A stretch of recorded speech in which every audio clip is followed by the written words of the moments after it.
Hey everyone, you're listening to the Vint podcast, your source for market insights, wine industry news, and updates on our current collections. Enjoy the show.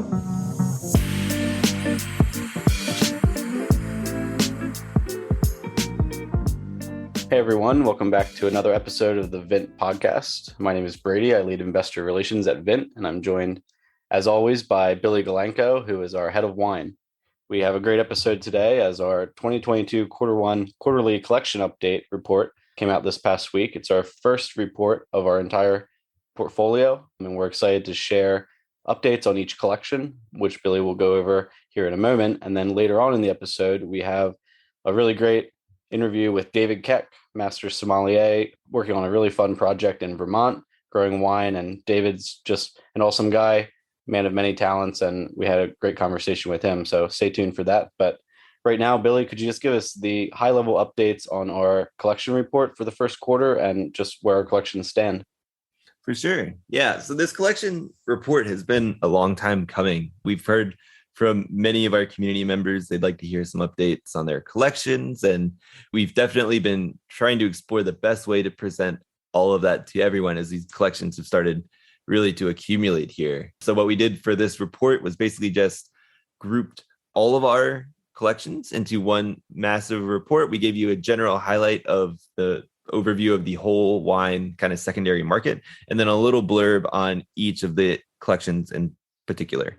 And then each collection, as long as there was one available, kind of overviews an index that's related to the collection, whether it be, sub-region specific, like right bank or left bank Bordeaux, or Bordeaux classics. And it can be as broad as, an Italy specific index. So it was a really interesting quarter. I think everybody who's been kind of paying attention to the world noticed Russia's invasion of Ukraine.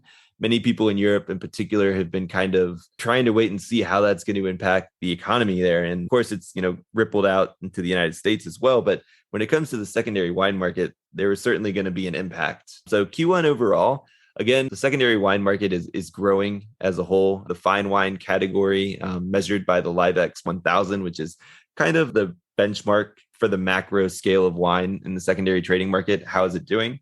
Was up 7.3% in Q1 of this year. What we really saw was continued momentum from 2021 in January, a little bit of leveling off at the end of February, early March, as Russians moved into Ukraine. Everybody was trying to see what that was going to do, kind of what that meant to the macro economy around the world. And it seems that now that the invasion's kind of gone on for an extended period of time, there's been a little bit more understanding of where the impacts are going to be, where the costs are going to come in. And the wine market has continued its momentum that it was seeing previously. So it's kind of picked back up off this little lull. Certain regions were impacted a little bit more than others with this lull, I guess you would say, in purchasing and in volume in general. We saw Bordeaux slow down a little bit more in terms of volume of sales and value compared to, I would say, something like California, which really saw only a little bit of a hiccup. But the top performing categories, regions from the first quarter were Burgundy, again, continuing its momentum. The Burgundy index, primary one from Livex, which is the Burgundy 150, was up 14.6% for the quarter. Champagne, again, continuing its momentum, up 9.6%, according to the Livex index.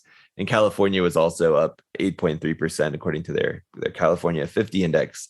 What's really interesting to see here is this is, again, kind of continuing momentum from the last year, 2021. What kind of stood out and were shining stars are continuing to perform well. Another really interesting performer was the Rhone Valley. It came in fourth out of all subregions in the world, just behind California. It was at 5.1%, I believe, the Rhone 100. And this is accelerating growth from last year. Last year, it was up, I can't remember exactly the amount off the top of my head, but it was between 10 and 20%. And right now we're on pace for about 20% growth in the index. So it's really exciting. And for those of you who are able to invest in the Rhone collection, that bodes well. But yeah, no, it's been a really interesting quarter, and we're really excited to have this report for everyone to kind of dive into their collections. Yeah, and just a little bit of context around some of these reports in the broader alternative assets industry. Alternative assets and collectibles, there's just not historically a lot of data to be able to look at for some of these asset classes, but wine and spirits, and wine especially, stand out for us because there is a lot more robust sources for data, thinking about LiveX and the indices that they produce. And we do have a couple decades of wealth of information that we can pull from. So we're excited to find new ways to utilize that information. We think that it's actually one of the benefits of investing in wine and spirits is that you kind of have a little bit more context around each investment that you make. As always with alternatives, comparables can be difficult, right? So if a new collectible asset comes onto the market, it can be difficult to understand price comps for that asset, but wine also has an advantage there because vintages are made consecutively year after year, and there's always some reference point for what a particular wine may or may not be worth. And we want to find new ways to be able to repackage that information so that it's more accessible for our investors. And so be on the lookout for more of these reports each quarter, as well as just new information overall on our platform and via email on collection data and just ways that you can better understand the market. That's a great point. Just a little bit more background on LiveX as a source of data is, to Brady's point, a lot of these different wines have had a long track record of performance, and it's been measured by different companies over the years. LiveX was founded about 20 years ago now, I think maybe a little bit more, and they have over 500 merchants on their platform right now. So it's accessible only to business people or entities. And there's $100 million of wine available at any given time on the platform. So the volume of wine that's traded daily, monthly, yearly is what really allows them to get a sense of what the macro trends in the wine markets are doing. So being able to extrapolate from this data, they're able to create indices and really give a macro view. So right now, they're the gold standard for wine measurement. You'll see in this report also, we reference the performance of some of our whiskey collections. Macallan and Karazawa are both still doing very well. The data we're using here are indices provided by a website called Rare Whiskey 101. The whiskey market has even less data available for the most part than the wine market. So what Rare Whiskey does is it works by tracing sales across the internet and through different sources, whether it be auction data, retail data, and really just monitoring what prices are going for certain bottles of wine and certain distilleries across the world. So Rare Whiskey 101 is trusted by publications like the Knight Frank Wealth Report and other publications. So that's why we chose that as our source for data for whiskey as well. We always want to be as transparent as possible with our investors and with the wider, broader alternative asset community. And so if you have any questions about the report, about our past collections, or even our current collections, Billy is always available to field questions about wine, and I'm happy to discuss our platform a little bit more broadly and just walk you through any questions that you may have in this report. Just feel free to reach out to us. Yeah. And then to Brady's point, whether it be questions about the wine in particular, the individual bottles, the whiskeys in particular, or kind of where each of these kind of collections stand on a macro platform, our platform really does allow you to diversify. You can't notice by our really nuanced or diversified types of collections here, which is, really on display in this report. We're able to help everybody kind of understand what they're investing in and really invest in the wines that they are most interested in and feel like they're best for them. So we're always here to answer your questions, like Brady said. Yeah, and with that, Billy, let's dive into our interview with David Keck. David, like I said in the intro, is a really interesting guy. He graduated Juilliard, has sung opera professionally, and became a master sommelier, and now has the title of winemaker beside his name. So we're excited for this conversation as he discusses his new project in Vermont, growing some new hybrid varietals and likely some varietals that you've never heard of, and using some techniques that most people probably aren't super familiar with. So also, he has recently led teaching courses in American whiskey. And so he's, being a master sommelier, is super knowledgeable across all kinds of beverage classes. And so we touch a little bit on whiskey and American whiskey, which we hope to have a little bit more content around as we move forward. But for now, enjoy this conversation with David. Well, hi, David. Thanks for joining us today. We're here with David Keck, MS, taking time out of his busy schedule to join today. So thank you so much for being here. Yeah, pleasure to be here. Thanks for having me on. Yeah, likewise. It's been, how long have we've been chatting for? It's been almost 9 months now when I first reached out. So it's really exciting. David and I have been kind of speaking back and forth ever since I heard him on the Guildsom podcast and talking more about his adventures in viticulture in Vermont, as well as kind of talking about his background in wine. So first, before we dive into all of that, let's touch on you were just in Texas for sommelier work. Can you tell us a little bit about what you were doing down there? Yeah, absolutely. So it's actually one of my favorite things that we do in the Court of Master Sommeliers, which is the advanced course. It originally, when I sat the advanced exam, it was rolled into the course and the exam were rolled together. So you would kind of show up somewhere and have 3 days of education and then 2.5 days of exam. And so it was a pretty brutal week. And a few years ago, actually a number of years ago now, we decided to separate the two. So essentially we do the course, which is 3 days of seminars and blind tastings for sommeliers who are thinking of sitting the advanced sommelier exam. So it gives them an opportunity to basically understand what the level should be for any given region and have some seminars with master sommeliers and then a bunch of blind tastings to kind of gauge where they are and also just be in an educational setting for a few days rather than sitting with the sort of staring down the barrel of the exam at the end. That makes a lot of sense. I was going to say, I don't know when this changed. When I did my intro and the certified, it was 2017. And that's kind of how they did the intro, was like 2 days basically of tasting and education and exam right at the end. So I think this one makes a lot more sense. Yeah, no, for sure. The intro still kind of goes that way, but it's a little bit, there's sort of obviously less pressure on that thing. And when I passed my advance, it was like 5 days in Las Vegas, and it was an intense way to sit an exam. One of the perks there is at least you find out kind of right away. I'm going down the diploma route for WSET, and after you take these exams and waiting months for your results, it's torturous. Yeah, totally different game. Yeah. What did you teach down there? Which courses did you focus on? So I was teaching actually American whiskey with Keith Goldston, master sommelier based in Houston and longtime friend and mentor of mine. And so as a sommelier, the coursework that we do and the exams cover basically any beverage that can be served in a restaurant. And so we always have one spirits or sort of other beverage lecture in the midst of a bunch of wine lectures. And so Keith and I were teaching the sort of history and future, or I guess past, present, and future of American whiskey. So it's fun. Oh, that's really interesting. We've had a few whiskey collections on the Vint platform so far, but they've been mostly standard single malts from Scotland and then also Japanese whiskey.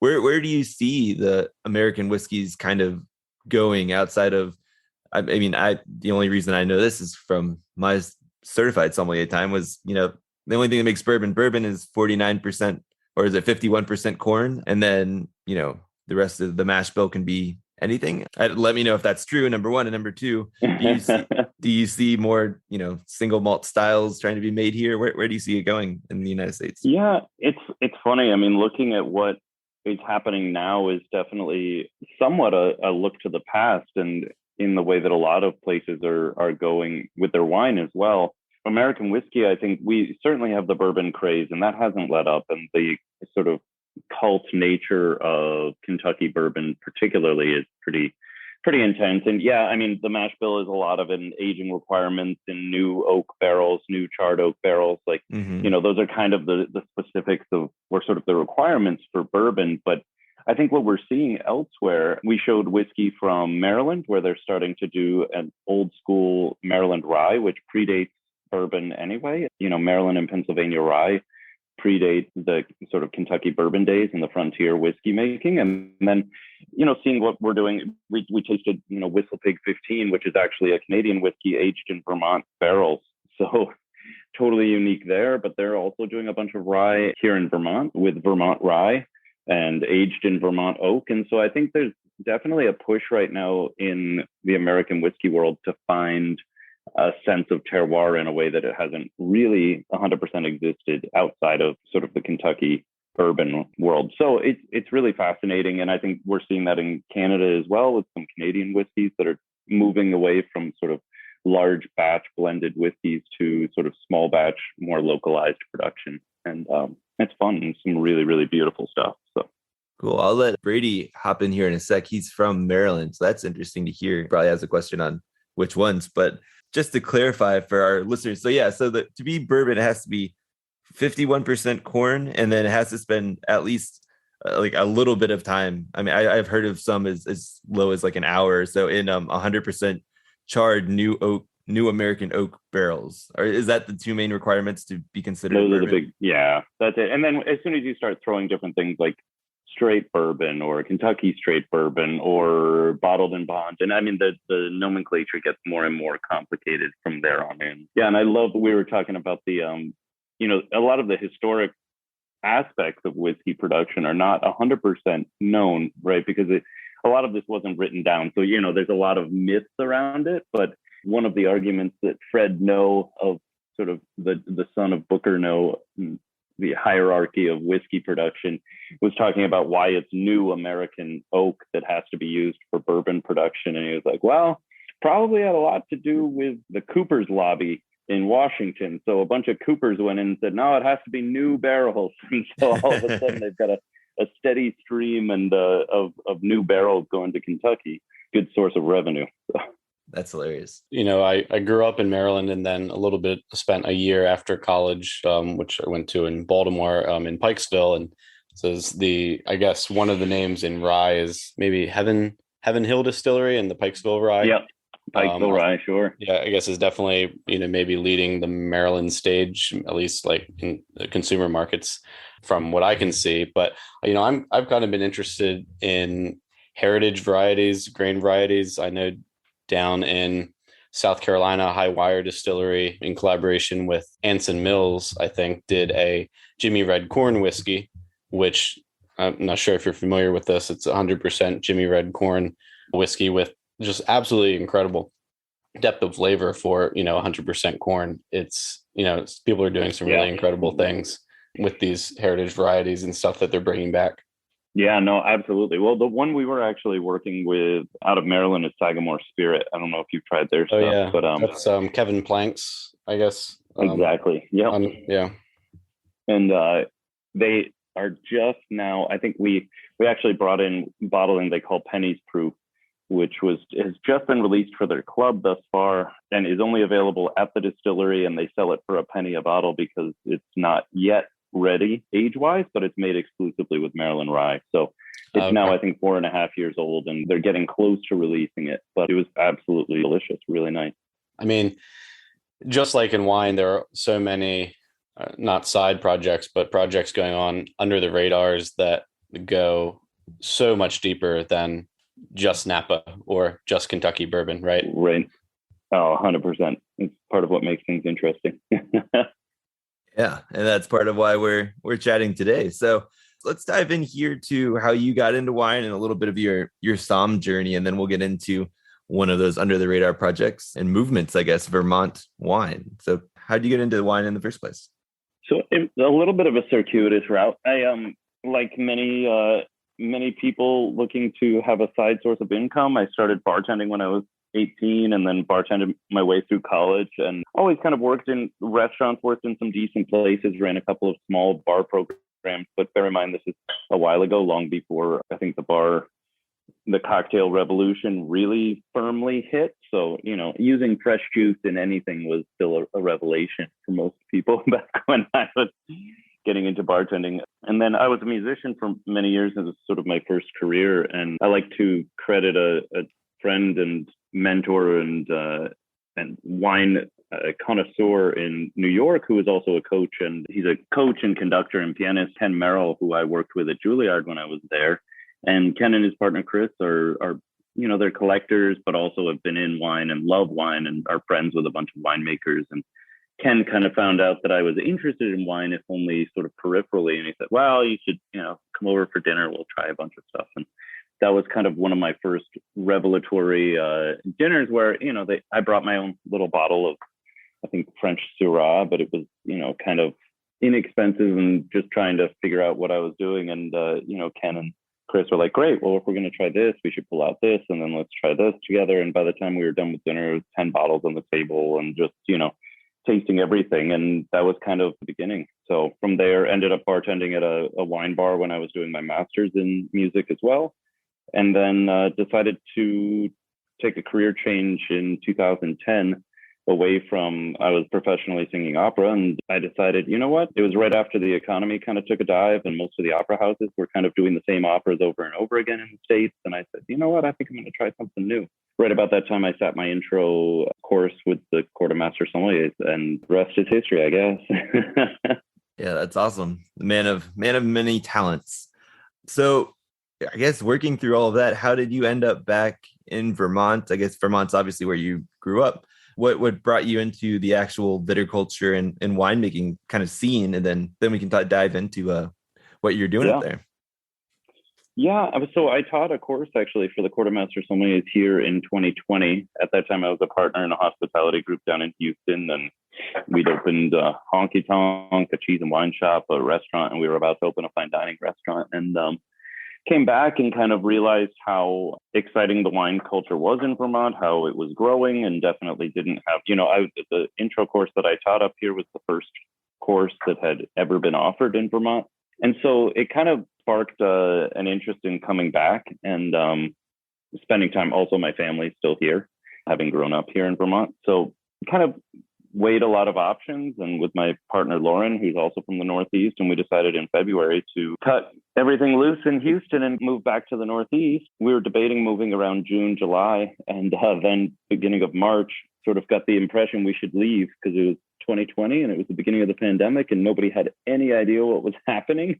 And so we had kind of a crazy cross-country journey with a moving truck full of our stuff, watching everything close nationally and internationally, and sort of lost the ability to stay in the house where we'd intended to stay, and professionally sort of things changed as well. So ended up in Vermont. Lauren still working remote, and I basically was trying to figure out what the next step was. So we lived in Hotel Vermont. A good friend, Matt Canning, is their F&B director, and he was like, well, the hotel's empty. Why don't you hang out here until you find a place to live? Finally found a place to rent, which was not easy in, the end of March in 2020, and helping a friend and mentor, Deirdre Heekin, prune her vineyards, and found out that a vineyard was available for lease up in Cambridge, Vermont, which was 20 minutes from our house. And it is actually the oldest vineyard in Vermont, or one of two that can kind of stake that claim. And David Boyden had been making wine there since, I guess, the mid 90s, and decided with the pandemic that he and his wife were going to sort of take a break from that and lease the vineyards out. And I chatted with Deirdre, and she was like, you have to do it. And I was like, I have no idea how to do that. I have a lot of academic understanding of how this works, almost no experiential understanding. And she was like, you can't let that vineyard go. You're that close. You gotta do it. So we took over an unpruned vineyard full of hybrid varieties in the mountains of Vermont in June of 2020. That's wild, but it sounds exciting because there's so many possibilities, but obviously there's a ton of work to do. So like, what was that first season kind of like? I mean, obviously the vines are in mid form already. Oh, it was crazy. Yeah. I mean, so the vineyard had been farmed conventionally, and so and also sort of in the tradition of Northeast vineyards, which is multi-trunk. Just because of the cold, often you're going to lose a trunk. And so it's pretty consistent to train another trunk. And they'd been training actually more than that. So we kind of adopted this vineyard that was in a sort of jungle-like form at that point. And there were some restaurant workers, some great people who are now dear friends and colleagues that were in Burlington, and restaurants were closed. So I was like, hey, we'll give you lunch if you come hang out and prune. And so we worked our way through about a third of the vineyard, and the rest of it we left feral for the season, because it reached a point that we were pulling, just massive amounts of material out of the vineyard, and it was still growing. So it's like, you know what, this is crazy. Let's just do our best to keep it healthy and harvest this year and get on top of the pruning next year at the right time. And so, yeah, I mean, it was buying a tractor, buying a sprayer, learning how to spray. We converted the vineyard to organic. That was another whole educational process. And then applying for loans to get all the winemaking equipment, to sign a lease to make the wine. Yeah, it was a totally insane process. And then because I'm stubborn, we decided, we were going to make the wine and not just sell the grapes, which was in retrospect, maybe crazy, but we went forward with it, and then we ended up with the earliest frost that the vineyard had seen in probably 30 years. So we ended up harvesting earlier than we wanted and faster than we wanted. Was there pretty good records on what varietals were already planted on the site? And so how many varietals and also how many total acres is planted there? Yeah. So it's basically the vineyard property is about 10 acres with about 6 of it planted. And it's planted to, well, they started originally with a lot of the sort of traditional French hybrids, Marshall Foch, Cheval Blanc, things like that. And then as they became available, Trans sort of switched over to the University of Minnesota cold hardy hybrids that really were showing a lot of promise. So the oldest plantings now are Frontenac Noir, is about, I don't know, a third or so of the vineyard, maybe a little bit more than that. Most of the rest of it is planted to Marquette, which was released for propagation at the beginning part of the 21st century, I guess 2006, something like that. And the vineyard was planted in 2009 for the Marquette. And Frontenac Blanc, which is kind of the white mutation of Frontenac that we only have 7 rows, but it's beautiful. It's a really, really stunning variety. So, yeah. Just for curiosity, you mentioned that you left some of the vines just to go feral and kind of do their thing for that season. What are the differences in terms of how the vines respond when they're unkept versus kept and pruned? How long does it take for you to see, notable changes in the kind of fruit that's produced, and what are the differences there when you see those vineyards? It's pretty immediate, and and we learned the hard way on that. I mean, not that we had a choice. It wasn't like I had an army, and one of the challenges up here is labor. Obviously, there's just not a lot of folks who are trained in pruning. It's not like we have a whole bunch of, workers that are available that, would have been done with. If this is California, you could reach out to the whole community of people to kind of fill your vineyard with folks to get it pruned, and that's not the case here. So you see it pretty immediately. Frontenac Noir is actually all of the varieties are really prodigious in their growth. And so the Frontenac Noir just grew. I mean, it was just a jungle, and it has huge clusters, actually. They tend to be pretty loose. And when you don't prune them, when we had, multiple trunks and unpruned, the clusters were just smaller and super loose. So our yield was probably, when we look at the records, we probably yielded about the same, but it's just a heck of a lot more work. You're just picking a lot more clusters that are less well developed. And then the big tragedy of the thing is the next year, you just lose a lot of that growth, because everything here is cane pruned, or most of it is cane pruned, because our big issues are fungal disease. And so we're trying to take out as much material every year to prevent the spread of more sort of fungal issues. And so if you don't prune, then you just have a massive amount of material in the vineyard that is basically useless. And so you're going back to little shoots. And so the following year ends up being a real recovery year. Yeah, that makes a lot of sense. Digging, I guess we'll dive into a little bit about what kind of that pruning means for some of our listeners who may not know, but even taking another step back, can you explain the difference between hybrids and crossings? I think for those who don't live on the East Coast, I think many people actually won't be that familiar with hybrids in general, or East, Michigan, East Coast. Just what's the difference between a hybrid and a crossing? And then we'll go from there. Yeah, I mean, I think the biggest difference is that a crossing is really, you're crossing 2 varieties of the same species, right? Mm-hmm. So to make that a little more clear, like 99% of we'll say 95% of the wine produced in the world is Vitis vinifera. So your Pinot Noirs, your Cabernet Sauvignons, your Riesling, your Chardonnay, all of this is all, the species is all Vitis vinifera. The difference is with a hybrid is that we're crossing different varieties in the intention of producing a grape variety that can withstand super cold temperatures, or, I mean, there are hybrids that are produced for any number of different reasons. For us, they're really produced in the interest of creating a variety that can withstand the super cold temperatures. Like this year in January, we had, sub -20 for multiple days. I mean, there were days we didn't get above zero. And so Vitis vinifera as a grape variety just dies, right? It's like that kind of cold. It just is, you're constantly trying to just keep your vines alive, where the hybrids actually do pretty well and survive those temperatures. Yeah, no, that makes sense. And then, so hybrids, they're crossed with American Exactly. species. Yeah, sorry.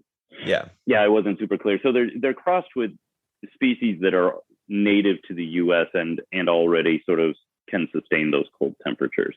Yeah. So like Vitis labrusca, Vitis riparia is a crossing that's used in rootstocks. So find what's interesting about those is they'll literally take varietals, Native American varietals that have certain characteristics and just kind of mesh them, and they keep working until they find a varietal that kind of represents the characteristics, the best of both worlds. That's fascinating. And what I also find fascinating, I think we discussed when we first chatted, was there are many regions where they'll plant grapes and they'll say, it'll be really interesting to see how this wine ages over time. And it'll be just because like it's a new planting in a certain new area and it's just never been done before. Yep. You're working with grapes that it'll be interesting to see how they age because they didn't even exist, 25 years ago, 30 years ago. Exactly. I think that's just fascinating. It is wild. And it is, it's super fun to be in an area like this because it is totally pioneering winemaking. And, working with Marquette, we have some of the oldest plantings of Marquette, but that grape variety was created in 2006. We planted in 2009. I mean, that's what, how many years, 13 years of growth period? Who knows what that variety is going to do when those vines are 20, 25 years old. It's fun to work with colleagues here who are also trying new things, experimenting, playing around, because there's no history. There's no tradition here of like, oh, well, Marquette should be grown like this and you should make it like this. It's like, well, what are you doing? How's it working? You like it? Does it taste good? Okay, let's try that. Or let's try something different. And I think the results have been really delicious, a lot of them, but there's no standard by any means. Lots of work then in the winery, or how do you think about not where do you spend the most time on these wines, but is most of your effort in terms of thinking strategically about the end product focused on the vineyards right now, or do you think a lot about what happens once you get to the winery? We do very simple winemaking, and I would say that is definitely the trend in Vermont. And I always shy away from the term natural winemaking because I think that is riddled with some hypocrisy and challenges, but I think it's very low intervention overall. I think we're all trying to grow the healthiest grapes possible so that we can do the least amount in the winery. Stylistically, to address your question there, Billy, it's kind of all over the board, and it is very specific to the grape variety, of course, as always. But we're doing a lot of sparkling red, because sort of Lambrusco style, dry sparkling red wines, because these grape varieties do have a lot of natural acidity. And I think they lend themselves really nicely to that. There are definitely people making some pretty big and rich red wines that still have acidity, which is almost paradoxical, but it actually is just the way these varieties work, that you can, grow Marquette and still have, a lot of acidity, but 15% alcohol, which is kind of insane. Most grape varieties, if you let them get that ripe, you lose a lot of the acidity. So it's really fascinating right now, but stylistically, it's kind of no holds barred. It's just everybody playing to see what works. Yeah, that sounds great. Well, for good Lambrusco, I'm a big fan. And then when I did my vintage in Australia, there's some cool climate areas that were growing Shiraz or Syrah that kind of had the same type of thing. It was a beefier wine that they would make in a sparkling style, but it still had acidity because it was close enough to the coast, and it was really interesting. And then the sparkling expressions they're some of my favorite, I would say. You were mentioning a little bit about the characteristics of these grapes being chosen for the area. How does farming in Vermont differ? Just give us like a kind of a year of like, are you burying the vines? How do you protect them from the cold in the winter when it gets down that cold? And then next, how do you think global warming is going to have an impact on your area, knowing that you have such a small, database to kind of measure from? Exactly. Well, as far as how we deal with the vines in the vineyard and the differences between this growing region and others. So our Canadian neighbors to the north, a lot of what they're growing tend to be Vitis vinifera, and they bury the vines, as you were alluding. which basically protects them in the winter. The cold hardy hybrids that we're working with for the most part in Vermont don't require that. So I know one vineyard, Shelburne, Ethan down there is growing a little bit of Riesling, and they bury the Riesling. But that, he talks about it, and they make a beautiful Riesling. But he said, it's like every other year is a restart, and they're just trying again to get some sort of fruit. So there isn't a lot of vinifera growth, so we don't bury them. But we also prune at totally different times than the rest of the year, than the rest of the sort of winemaking community. Everybody here starts pruning in December and January because we're not really worried about the vines budding out too early and dealing with frost issues. So knock on wood, let us hope. It's been super warm here the past couple of weeks. So everybody's kind of looking at their vines and saying, don't think about it. Just everybody chill. But we don't have bud break until, Napa's got bud break right now. France has bud break and is dealing with huge frost issues. We don't see bud break. If this year is in any way similar to the past few years, we shouldn't see that for at least a month. And the first year, we didn't see it till the end of May. Oh, wow. So, yeah. So we have time. Right now, we're almost done pruning. And then it's just basically tying everything up and waiting for bud break, which is nice. But we start, pruning is a less sort of, it's a bigger window because we're not worried about that. Where in California and a lot of other places, they're pruning to kind of precipitate bud break and get the vines pushing. And we're actually just pruning when they're dormant and letting them do their thing. So very different schedule that way. With respect to global warming, up here, I really feel the need to call it climate change rather than global warming because it's just, it is true that the globe is warming as a whole, but that doesn't mean that everywhere is getting warmer, right? Some places are just getting wetter and some places are getting colder actually. And it's going to change everywhere for an extended period of time. And so I have no idea. Our first vintage here was a drought year, which thank God for that. These vines don't need more water, right? We don't. And so a drought year in Vermont is perfect for the vines. It's bad for a lot of the farmers, but we were very grateful. Last year was super wet. Actually, for us, it was a really challenging vintage because of that. So we were fighting a lot of the fungal issues, and I'm grateful that it went pretty well. And, the first year we got frost earlier than I was talking with Mark Boyden, who their family's been farming that land for generations. And he said, I haven't seen frost this early in 30 years in this valley. So that was fun. and who knows why, right? There's so many factors weighing into it. So I think if overall the climate here warms, which seems to be likely, then I think we're just going to see kind of potentially our season change and maybe the ability to plant some varieties we've not worked with in the past suddenly become available. But I am so afraid to make any guess on that because I think there's too many factors for any of us to really know. Yeah. Speaking of the season, with such late bud break and potentially early frost, how many growing days do you guys actually typically see? I guess the grapes ripen pretty fast. It's actually almost identical to like Oregon. But because we bud late, but we actually harvest pretty late. All things considered, we're picking our red grapes, if we can, mid-October. Oh, wow. We're budding out mid-May. So really we've got June, July, August, September, October, basically a 5-month growing period, which is pretty consistent, 150 growing days or so. So how cold does it get, come in the nighttime, come, early October up where you are? Is it still not dipping too far?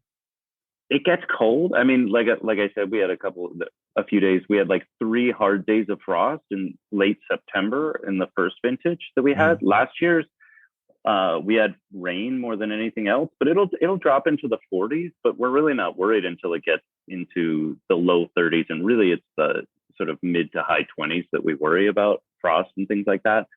And we didn't see any of that last year during harvest until late October. So, do you find those, like, I'm not gonna say super cool, but cooler evenings consolidating more of that acid? And is it still getting warm enough in the day and enough sun to kind of finish off ripening the phenolics or the skins as well? I I think the varieties themselves drive the acidity more than the cool nights, but I don't know that there's any frame of reference for that, because these varieties are really only planted in places with a climate like this. And we don't have any, it's pretty rare that we have a season where we don't have cool nights throughout most of the growing season, with the exception of like August here. So I think the question is a really good one. I just don't know that I have enough information to answer it with any actual data. And you mentioned Oregon as a, kind of a comparable. When you think about the old world, where do you look to consider how these changes are affecting Vermont, and what strategies you might use? Do you look to the old world, and if so, where? And how do you see climate change affecting some of those regions that we all know, right? Like Champagne, and then thinking about maybe UK sparkling, that kind of dynamic. Well, I think sparkling wine is really something that makes a lot of sense up here and will continue to do so. What'll be interesting is whether we are making sparkling wine. And I think Frontenac Blanc would make a really delicious traditional method wine. It's just none of us have the financial wherewithal to lay down a bunch of wine for 3 years to see how it goes. And there are a few wineries that might be starting that process, but I think sparkling wine with hybrid varieties is definitely going to be a path forward. But I think if we end up planting vinifera, then looking at traditional methods and growing Chardonnay and Pinot Noir and seeing what happens would make sense. I look a fair amount to like the Jura and Savoie, which are two areas that have struggled tremendously in the past few vintages, and I'm going to be curious to see what they do moving forward. And Chablis is another area that's just wildly inconsistent right now. They've had horrible frost for, in a number of recent vintages, and they end up with some vintages that are super ripe. And then people complain that it doesn't taste like Chablis. So I think the one benefit to all of this for us is that nobody has any idea what Vermont wine tastes like. So there's no sense that one vintage is more or less classic than another. But I think we're looking really at all of the fringe areas to kind of get some pointers. Yeah, that's a really has to be a really fun opportunity to know that the wines that you guys are making there now might be what's referred to as quote unquote classic in 15, 20 years. Who knows? Yeah. Maybe, but it's just has to be a really cool way to approach it. Right now, the biggest challenge is getting vines in the ground. I think everybody, people have reached out, and I'm talking with some of my colleagues here. It's like, are you doing any wholesale anywhere else in the country? And they're like, how can we do wholesale? We don't make enough wine. There's about 150 acres planted in Vermont. That's like a small vineyard in Napa. So I think right now the biggest goal is to get more vines in the ground and up production so that we can actually, if and when we can determine what classic Vermont production looks like, then we can get it out into the market a little bit more. So in some of our previous chats, you were talking about working with the Vermont legislature to pass some sort of bills that would be more favorable to winemaking in general in Vermont. Have you seen any progress, and what does that entail? We only began some of that work really in the past 9 months. And so nothing in government moved super rapidly, but I think there is some forward momentum. We're working, it really has to do with like tasting room legislature, because half of the people making wine in Vermont are making it in a barn somewhere. And so we're looking to kind of expand what is possible for tasting rooms, satellite tasting rooms that aren't where we're doing our production. That's a big part of it, but then also just expanding kind of the understanding of how wine is produced and what the requirements are to sort of promote the industry, because Vermont is historically an agricultural state, but dairy and a lot of the crops that are traditional for Vermont are struggling right now because big farming in the Midwest can totally outbid them on everything except for like small craft cheese production and things like that. So I think the other push right now is to get grapes recognized as a more understandable crop, and push for more farm subsidies to plant more grapes and promote agriculture for alcohol production. So for beer production, for wine, and then there are a bunch of folks pushing mead and spirits with local products. So awesome. Well, thank you so much for joining today. Those are all my questions. Brady, are you good as well? Yeah, David, that was really fascinating. Really excited to see how that region moves forward and just how you guys evolve in the future. So thanks a lot. Thank you so much. No, it's a pleasure. I'm excited that hopefully people are interested, and we'll see where things go in the future. I'm sure there will be. And we'll continue to stay in touch, and who knows, maybe down the line you'll be making enough wine to do a futures offering of Vermont wines with Vint. So we can see. Yeah. Let's hope. All right. Well, thank you so much. Have a good one. Awesome. Cheers. Thank you, guys. Pleasure. For questions, comments, or feedback on the Vint podcast, please email us at support@vint.co. To check out our current offerings and to sign up for the Vint platform, find us at www.vint.co. That's www.vint.co. Vint and VV Markets are offering securities pursuant to Regulation A. Our offering circular as amended can be found on the SEC website. Past performance is no guarantee of future results. Investments such as those on the Vint platform are speculative and involve substantial risks to consider before investing.